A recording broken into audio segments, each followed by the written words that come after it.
Hey, what is up, guys? It is your boy Speed here, and today we're going to be talking about the new PSA prices.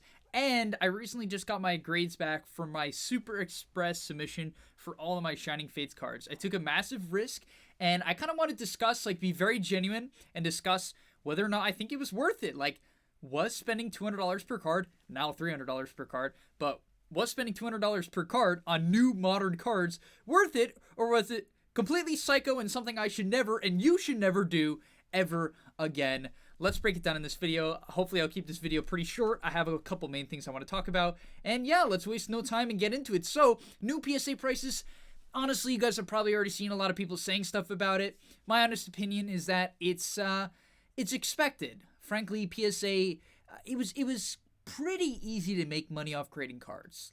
It was too easy to the point where basically selling anything raw, unless it was very niche or bad condition, any high value card, you should always get it graded. Even bulk modern stuff like rainbow rares.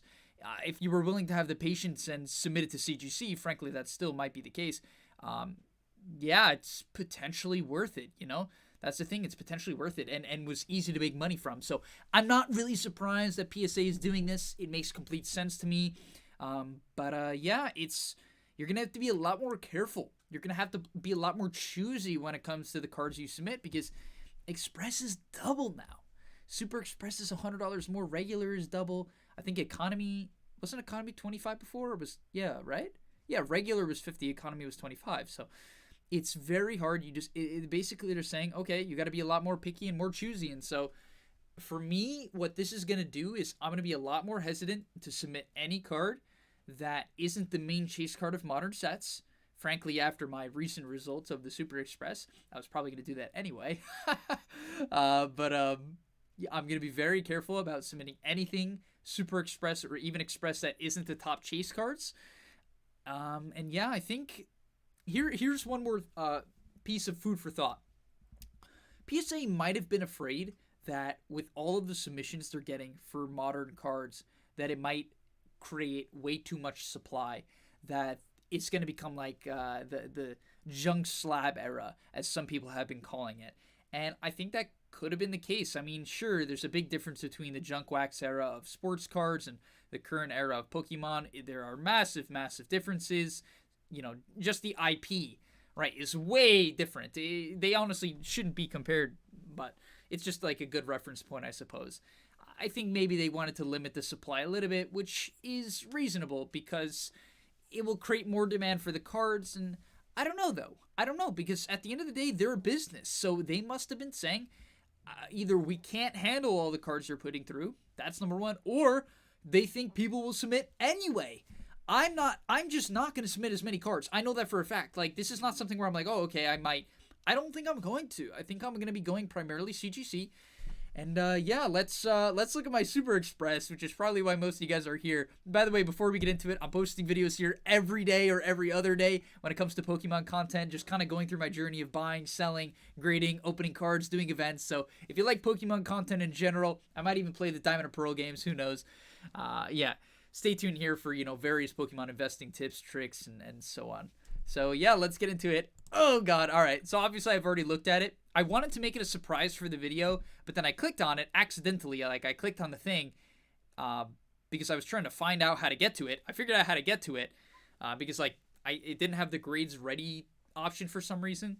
And yeah, I just immediately saw my grades. And you'll notice only 2 10s out of 7 cards. 2 10s, which is brutal.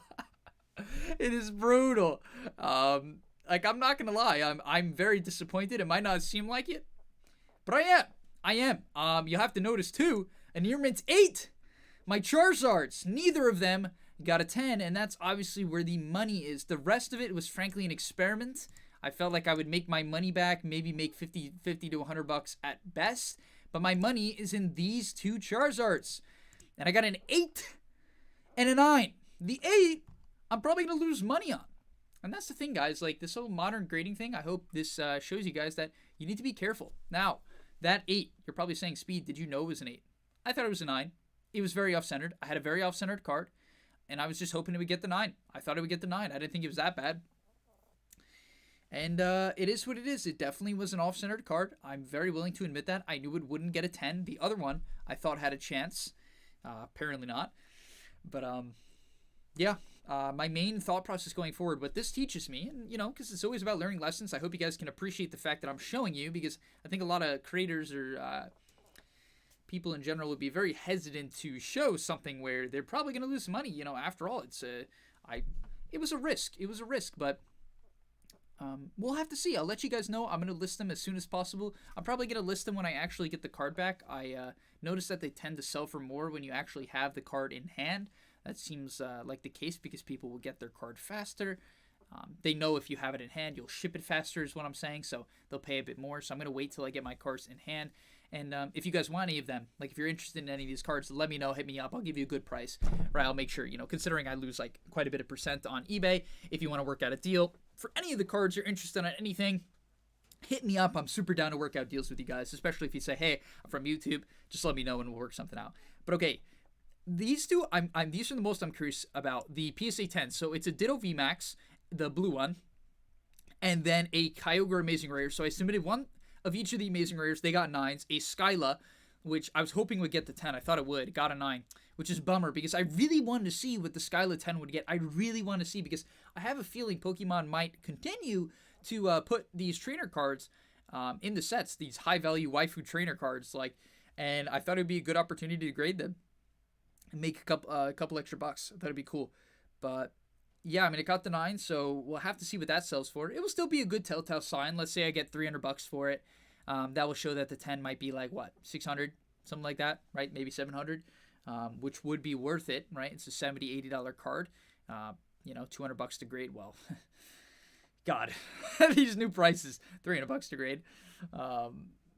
Is it worth it? And funny enough, I even bought another Charizard, so we'll be going for round 2. I thought I was going to go for round 2. I might just CGC it now, even though I really don't want to. I don't know. I'm going to have to think about that. Let me know in the comments. Okay, leave a comment down below. What should I do with this card? Hopefully you can see the centering. It's pretty good. It's pretty good. It's a little bit off left to right, like I'll be real with you, but I think it could be in the parameters of the 10. Definitely not with CGC, though, which is why, I don't think I want to submit it to CGC just because it's kind of meh. But, I picked up another one for about $500. Want to take a risk on it, try to get that 10 and flip it. But yeah, all in all, my prices, I'm going to go over the prices I think I'll get. The Ditto, the 10, I think I'll try to get about $500-$600. My hope is probably more around $500, right? It's about a $50 card right now, which is very ambitious to ask for $500, but hey, I think I think the potential's there. People just love PSA 10s. It's very hard to get them, as you can tell. What is this, like a 20% hit rate? No, 30% hit rate approximately. Not easy. Then the Amazing Rares 9s, I'm going to go for about the 10s. So I was going to list the 10s for $400 to $500 if I got them back, and I was the first one. It's a risk, but I thought maybe there's potential. Big risk, right? That I have no clue. That's not backed by any data. That is purely speculation. It's purely a gamble, frankly. I did it for fun. And the 10, I'm going to guess I'm going to get about $500 for the Kyogre. That's my hope. Same thing for the Ditto, in which case I'll make about $100, $200, and that could cover the cost for the other cards, which is nice. The Charizards, the 9, I'll probably still make a bid on, being real. Hopefully I can sell the 9 for about $1,000. Even the 10 prices, they drop much faster than I thought, which is the next thing I'd like to discuss in a second. The 10 prices, it's very competitive. Now that I'm actually, I competed to try to get the first one, right? The one that would sell for like 3.5, 4K. Now that I've competed for that, I see how difficult it is, and I see some of the things you have to do, which I'll go over with you guys. But yeah, so let's finish this up. Maybe 500, maybe 200 for the 9s. I mean, the current Amazing Rare 10s from Vivid Voltage, which even are worth more as raw, those are selling for about 200, 250 in a 10. Depends on the card, depends on the Pokemon, obviously. Like Rayquaza is a bit more. But yeah, I hope because it's early on, $400 or $500 for the 10, maybe 200, 150 for the 9. We'll have to hope for the best. I'll list them right when I get them, and I'll obviously make an update video on that. But yeah, that's what I'm hoping for these. The Skyla, I think in a 9, I'm going to ask for about 300. It's still Skyla. It's still a graded card early on. People will understand that it's super expressed considering it's already back. And I think it will be cool for them to like flex or whatever people do with these cards. So we'll ask for about 300, considering I was hoping for about 600 to 700 in a 10, which I know is high, but frankly, it's a very, very, very, very, very high demand card. And then for the 8, I'm going to go for 700. That's my hopes. The 9, $1,000. I don't know if I'll be able to get that. If you guys want to hit me up on YouTube, honestly, I mean, over Instagram, the link is in the description. You want one of these, any of these, I'm happy to make a deal. Just because, it was a learning experience, and they are still very cool cards. Honestly, I don't mind keeping any of them for my collection, like the Vettel and the Resherham. I might keep, just because, they're 9s. I'm not sure if anyone will want the 9s. I don't really know what the market is out there looking for. I don't know if people want to pay a lower price for a 9. It's like, okay, it's still a cool card in a slab. I don't know if people want to do that or not. We'd have to see, but yeah, that's that. And who knows, maybe these cards will do better long term, considering PSA is making their prices more expensive. Graded cards in general might do better. But yeah, okay, let's talk about the next thing, which is the grading super expressing cards. What do you need to do to get the card back first? Well, I don't think there's people necessarily going behind the scenes. There might be like some PSA workers getting cards early and, grading their own cards essentially. That definitely is a possibility, but I think primarily what people are doing is walk through. For $500, you can walk through your card. Did they change it? 600 now. Okay. 600 now. You could walk through your card and get it back same day, right? Or one day, whatever it is. And that's how you get the first card back. You have to pay up, but you get that premium. And that's really, I think it's the only way to get the first card. Otherwise, it's just not going to happen. You're not going to get it. I had a friend as well who super expressed his card, and he overnighted the card there and overnighted it back, and he got it back very early, which helped him as well. But this all costs a lot of money, and to do all that, your profit margins go away very, very quickly, which is a great learning experience for me, and hopefully you guys can learn from this as well. You either got to be the first, and you got to be willing to take all this risk, or you got to have the goods. You got to have someone who's going to give you the card before the set even releases. It exists. So if you have that, I think it's an option. If you don't, it's going to be very hard for you to get into this market. And you might be asking, Speed, is there any other alternative? I think there is. I honestly believe that a decent alternative to this is just submitting these cards through CGC Express or CGC Bulk. I've heard that you actually can submit like these higher value cards through the bulk of CGC, and it can work. That's something you have to double check. I'll let you guys know if I hear anything, but yeah, I'm definitely going to be much more hesitant in the future to express my cards with these new prices, and I'll let you guys know what my plan is when it comes through. But all right, let's move on. You can see the 10s are going for about 1,800 right now, 1,500 to 1,800, which is not bad, which is why I think the 9 for 1,000 is possible. Typically a 10 is double or more. Much more. So, I don't know if I'll be able to get it. I'm not sure. Actually, let's check. I bet someone already had gotten one. I bet someone's listed one. Let's see. Maybe I'm way over my head. Really? None. Really? Let me specify the card. What's the card number? Where is it? SV107. Really? People just won't list the 9s? You think people just hold the 9s? They don't sell the 9s? Is that a thing? Interesting. Okay. Bizarre, to be honest. I'm genuinely shocked. Maybe it's because the early graders. I mean, hey, more respect to the early graders. I bet that this is largely in part to the fact that these early graders, people sending in the cards early, are very, very careful about which cards they send in, which is, the biggest lesson I learned today. You have to be very careful, right? I mean, PSA, they were much more lenient in the past, and I would still say they're somewhat lenient, but at the end of the day, yeah, you got to be very careful. And these, I bet there's people who do this for a living, and they're much, much more careful, right? For me, this is a side hobby. It's a side hustle, whatever you want to call it. But all right, that's gonna be about all for the video. Except I do want to mention one more thing. It's a bit off topic, but hey, if you want to stay around and listen, right here I sold. I'm still waiting on the payment, but I would imagine it will go through. The guy's like all positive, 50 positive reviews, which is pretty good. But 10 of these evolution packs. So I have 10 evolution packs. You notice here, I'll pick up my webcam real quick. I have a lot of Kanto boxes over there. Hopefully you guys can see that. And I have one right here. I have a lot of them. I bought them for $40 retail, not at stores. I pre-ordered all of them. Before people knew Kanto boxes existed, I got in early into the market. Pokemon was a different time when the Kanto boxes were released. People weren't like on their game yet. You know, there wasn't as many people. And so I picked up like 50 something of them, all for like $37. So like I cashed out on that obviously, which was great.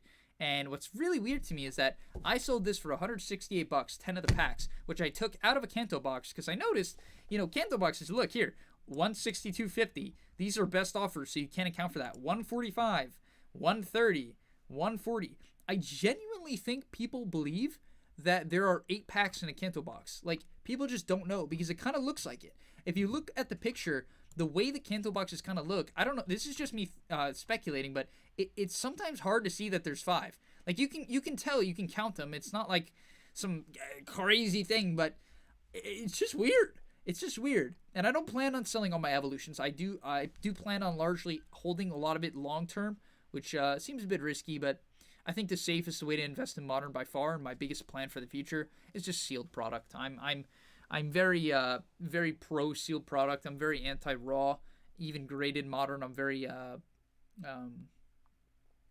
very wishy-washy about it. I'm not too convinced it's a good investment for the long term, which I know people might not be happy about.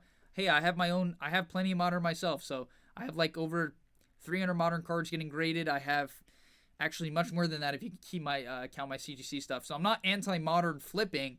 I'm anti-Modern holding. In compared, I don't think it won't ever go up. I think if Pokemon stays strong, yeah, I think the Modern cards will go up over time, like everything else. But if Pokemon drops off, or there's just way too much supply, then it's dangerous. Or the more realistic way to put it, the more reasonable way to put it is compared to other investments. If you spent the same money on Vintage that you do on Modern, what will give you better yields? That's like, it's just a reasonable question, because people are like spending hundreds of thousands of dollars on Modern, and I do that too because I enjoy it. Like, I genuinely enjoy Modern so much more than Vintage. I just like handling product. I like handling the cards. I like the quick, fast-paced, risky nature of it right now. I have some expendable income from my job and the fact that I live at home so far right now, which I'm going to go over more of this in the future in a future video.